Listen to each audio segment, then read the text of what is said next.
Hey friends, this is Jackie and welcome to my cabin. Well, I am so excited to share with you another one of my favorite herbal superheroes, and that's ginger. I'm going to be sharing with you the benefits of ginger and also my favorite way of consuming it, and that's tea. And I'm going to show you a simple process to make a wonderful tea for you. So stay tuned and I'll be right back.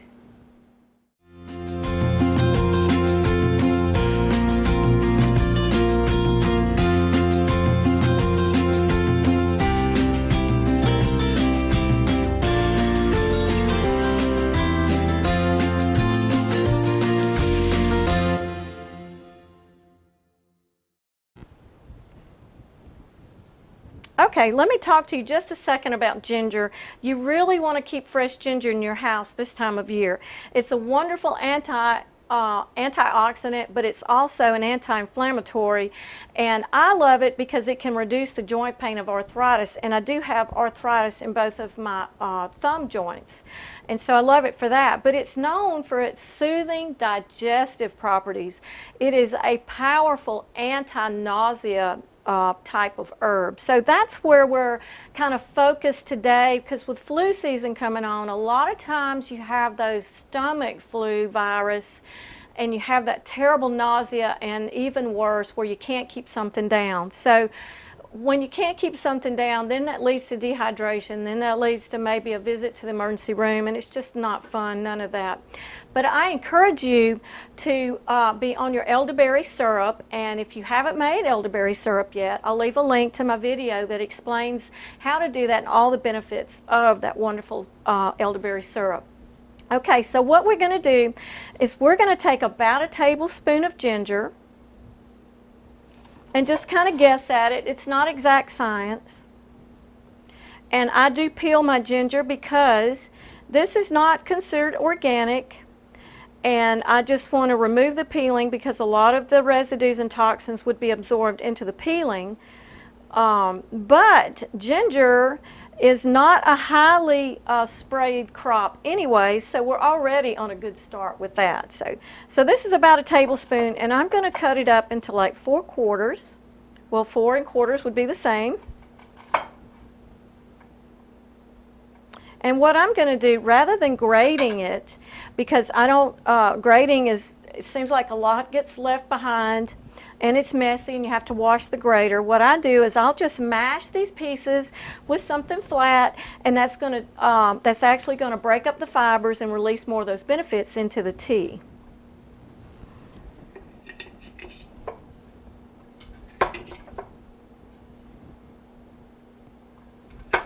This is done very much like you would do garlic. I know a lot of times you have a garlic press, and you know what, you might could even use that. I don't know. I hadn't thought about that. But I like to just mash them flat. And then I'm going to drop them in this pre-warmed cup, and I'm going to pour some nice, very warm, just below boiling water. And we'll let this steep about 8 to 10 minutes. And you can actually add honey to it to sweeten it, but I would not add honey at this point because honey, the heat from the hot water destroys those wonderful healing enzymes that's in the honey, and we don't want to do that. So we're going to wait till it steeps about 8 to 10 minutes, then we'll sweeten it with honey. I don't add lemon. Some people add lemon, but if your stomach is already irritated, it's been nauseated, you may have even not been able to keep anything down, and your stomach is just raw, adding lemon to me is not a comfortable thing. So we will just let the ginger steep, and then in a few minutes we're gonna, I don't strain it because it's big pieces. We just drink it. That way it's continuing to release those benefits into that wonderful warm water. And then right before we serve it, I will put a tablespoon or to 2 tablespoons of honey in there and stir it up, and then we're good to go. I'll be back in just a minute and we'll talk a little bit more.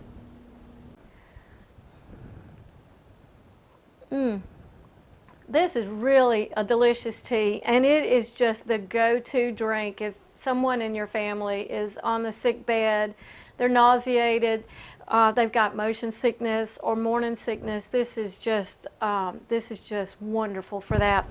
Another thing that you can do is you can take a fresh peppermint leaf and you can crush it between your fingers and drop it in the tea. Or if someone doesn't like that, you can take and crush it and lay it on the saucer beside the tea, so that when they drink, they get that aroma, and that is very, very soothing and anti-nausea as well. I wanted to talk to you a little bit about an upcoming video series that I've got coming up. I think redundant. An upcoming series of videos that I have on owning a family milk cow.